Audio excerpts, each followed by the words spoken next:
So, Mitch, what's it like being back at Dover Athletic? Familiar, in a good way. I was away for I think 5 years. 3 of those years were spent at Aldershot. I had a year and a half out the game, and then a year at Whitehawk. But no, very good to be back.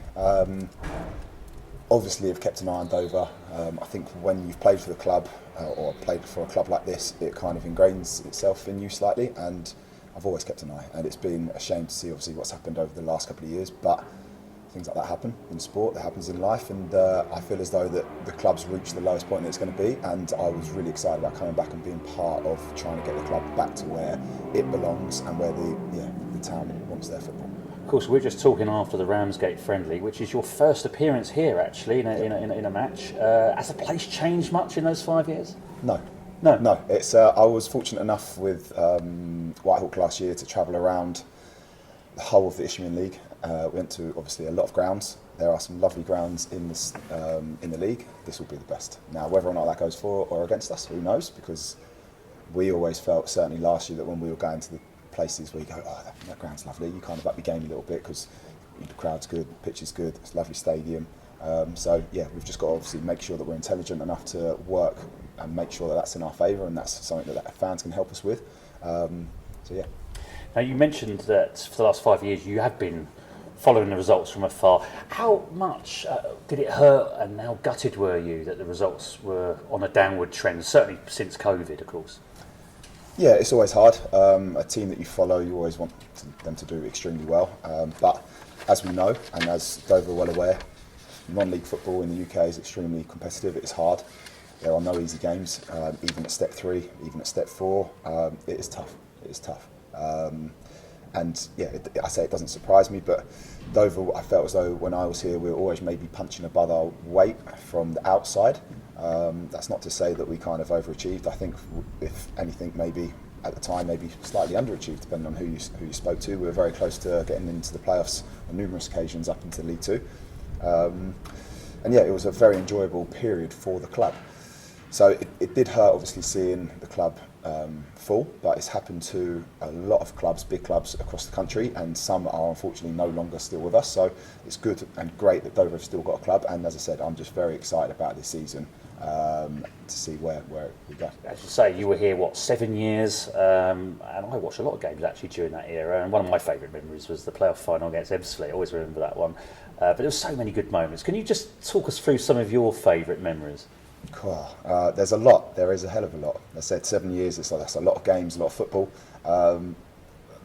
My very first memory was being bundled by, I have a feeling his name may have been Phil, but over there against Eastleigh in the playoff semi-finals, we went on to, I made a mistake in the game, and it was hero to villain, I think, in the, villain to hero in the paper.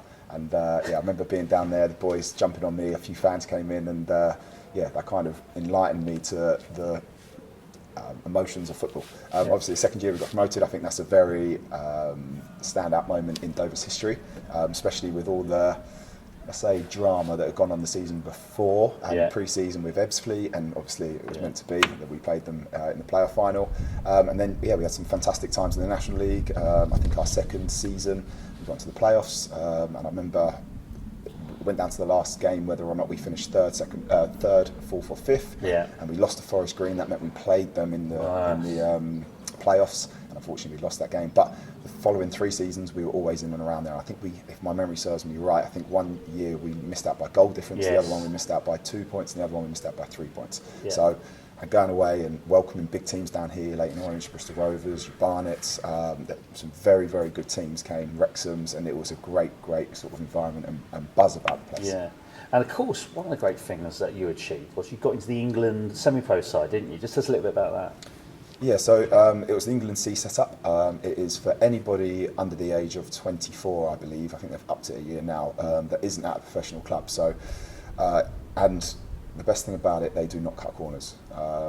You are treated very well. You're treated as an England international. You're picked up at your house by a tinted Mercedes. You're driven to the airport. You get on a nice plane. Anything you want and need for you to perform and represent your country, it is given to you. And yeah, I was fortunate enough to sort of have 4 caps. Unfortunately, I got injured when I was due to sort of play a few more games, and I was out for a long period. But those 4 caps are up on the wall in the house. I look at them every day. They're a bit of inspiration. Where about in the house are they? They are in the office. They're in the office. So yeah, my wife wanted to put something else up, but I told her no. The football shirts are going up. They are indeed. They are indeed. But I was going to get a Dover one done, but in the back of my mind, I had a little inkling at some point. I didn't want to put it up too early and get the plaque done, because I had a feeling there could have been a return. Yeah. Were you always wanting to come back at some point? Well, what was that? Just describe what that feeling was. Why was it you had that feeling you might come back? Being brutally honest, I was happy at Whitehawk last season. Situations down there changed quite late, and Jake had been speaking to me sort of all season. I kept in contact with him, and as soon as he mentioned that they're interested, it certainly sparked my interest. And yeah, as soon as sort of situations changed elsewhere, there was only really one place I was going to come, because after speaking to Jake, I didn't really want to go somewhere where I'm getting a little bit older now, Justin, as you can probably see from the grey hairs, but I want to enjoy my football, and I'd love to win another thing, another couple of promotions. So that was a real driving factor for me. Now, whether or not Dover do it this season, I'd probably say no. Just because of obviously what's been going on. I think the main aspect this season for the club is to stabilise, get our feet under the table, get used to winning games, get used to being hard to beat, and then go again. Because that's the thing, isn't it? I mean, we got used to winning. I mean, you just described some of the teams that we've beaten, like the Wrexhams, the Notts Counties, those sort of teams. But it's the same with losing, though. You can get a losing mentality, and that's what's got to stop, isn't it? That's why it's so crucial to consolidate first. Yeah. Well, as soon as you get that kind of momentum in football, whether it is negative or positive, it's hard to kind of dip out of it. If you're used to winning games being hard to beat, guess what? You don't lose many.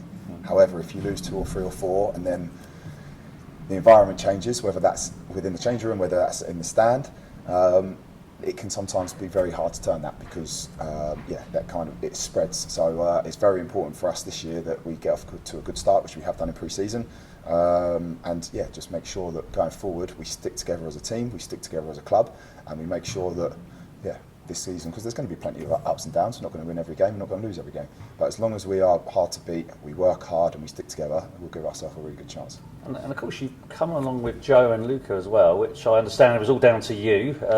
Jake was telling me. So just tell us how that all came about. I mean, obviously you built up a good partnership with them last season at Whitehawk. Yep, I think I played every single minute last year. I played 55 games. I think JT and Luca both, I think they played 54 and 53. So, and that was just through tiny little injuries that they picked up. They're both very good defenders, slightly different in their approach, but extremely, extremely good. And they work together exceptionally well as a pair. And I thoroughly enjoyed having them two in front of me last season.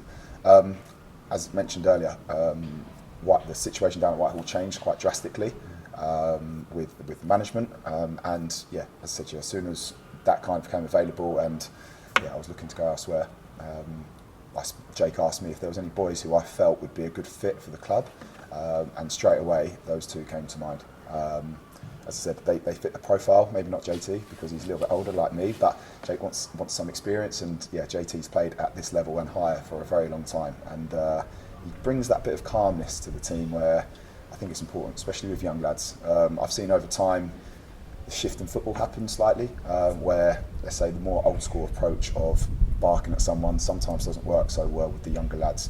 Sometimes they need a bit of an arm around them and sort of speaking to in the right way, and JT I think does that exceptionally well. Luca is on the younger side. He's still got youth on his side, but last season I saw him get better and better and better each games, and I'm looking forward to seeing how they both do this year. Yeah. And well, of course, you sold their attributes to Jake, but I suppose you would have had to sell Dover Athletic to them as well in some ways. What did you say to them about the club, and how did you persuade them to come? Honestly, it wasn't difficult. No. They were well aware of the club, where it had been, what the stadium was like. The fan base, I think they'd both played down here previously or been on the bench for teams when we were higher up, so they had experienced it. All I had to say to them was, I'm looking forward to going back. I spoke highly of Jake because I thoroughly enjoyed my 6 years here with him. I learned a lot, even though he was assistant. I learned a hell of a lot, and I had a feeling he was going to go into management at some time. And as soon as Jake spoke to them, I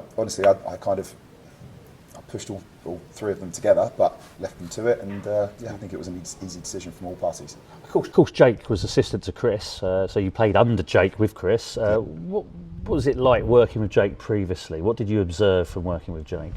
Jake's very knowledgeable with his football. He's played at a very good level himself, and he knows non-league football like the back of his hand. He knows how to be successful. He won a lot of titles and promotions with Dagenham, and you can see straight away that radiates from him. One thing that I learned, and still to this day, from Chris and Jake was football can be a very difficult game, but it can also be very simple. And usually let's say the more simplistic side of football, kind of doing the basics well, sticking together as a team, working hard, that is 75% of what you need to be successful. Yeah. There's a lot of other stuff that goes into it, but that is the main core foundation, and that is what radiates out of Jake, and it has done. And I always believe, from what I've seen in my 14 years of playing men's football, the teams that I feel as though are most successful are those ones. Yeah. And as I said, it radiates from Jake. And he seems to surround himself with a good coaching team. I mean, obviously, Mike Sandman, yep. And of course Paul's here as well. Yep. Are you quite excited working with those three guys? Are you seeing that these three, that's a good coaching team to have? It is indeed, yes. I know Barnesy, Paul from previously, outside of sort of my own personal football. We've done a little bit of coaching work together, so I knew how intelligent and the way he explains information, it will be taken on board very well, especially with a young team. And Mike, obviously I know him from my time here previously, because he works very, very closely and extremely well with the Dover Academy, and he was one of the main reasons why they were so successful year on year on year. So yeah, I think they're all slightly different, which I think is very important, because if everybody's pointing in the right direction, the same direction, sometimes you don't see it from different points of view, but where they're all going in the same direction, but sometimes with maybe a slightly different view on certain aspects, I think that's healthy.